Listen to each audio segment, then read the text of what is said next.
Tonight, more than 1,600 people have been killed since Palestinian group Hamas launched their terror attack on Israel, and grave concerns for a missing Australian woman with fears she may have been kidnapped. I'm aware of the speculation around that, but I'm not in a position to confirm any details. We've not had any reports of any Australians being killed or being hospitalised.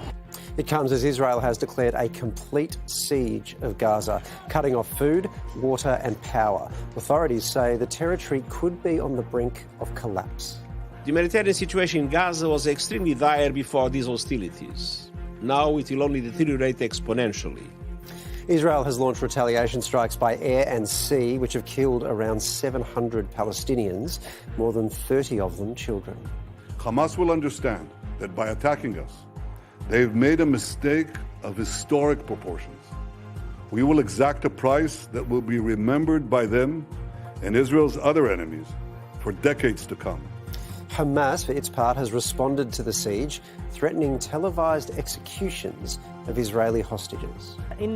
We declare that any targeting of our people who are safe in their homes without prior warning will be met with the execution of a civilian hostage we are holding, and we will be forced to broadcast it.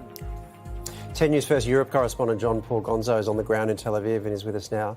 John Paul, what's been the Israeli reaction to what we just saw there, Hamas threatening to televise executions?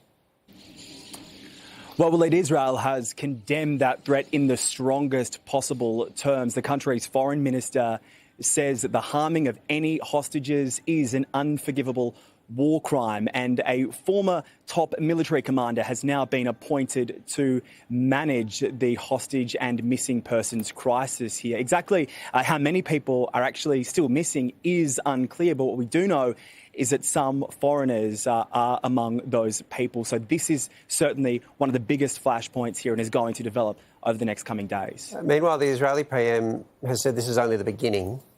How long is this likely to play out for, and what's that going to mean for the fate of Gaza? Well, it's going to worsen an already devastating humanitarian crisis in Gaza. Walid, of course, it is now under siege. No food, no fuel, no supplies getting in. I think it's important to remember that half of the population in Gaza, 2 million people, are actually children. So they are going to bear the brunt of this. As for how long this goes for, well, despite that colossal security failure that allowed this attack to happen, Israel does have one of the best resourced and most advanced militaries in the world. So it certainly has the arms to fight a very long war. The Prime Minister Benjamin Netanyahu has said that this war will have consequences that will reverberate for a generation. So Israel certainly bracing for a very long and protracted conflict, not just in the southern part of the country, but also on the northern border as well, near Lebanon, where we're seeing clashes break out there. So this war is already widening. Walid? Of course. John Paul, thank you so much. Appreciate your time.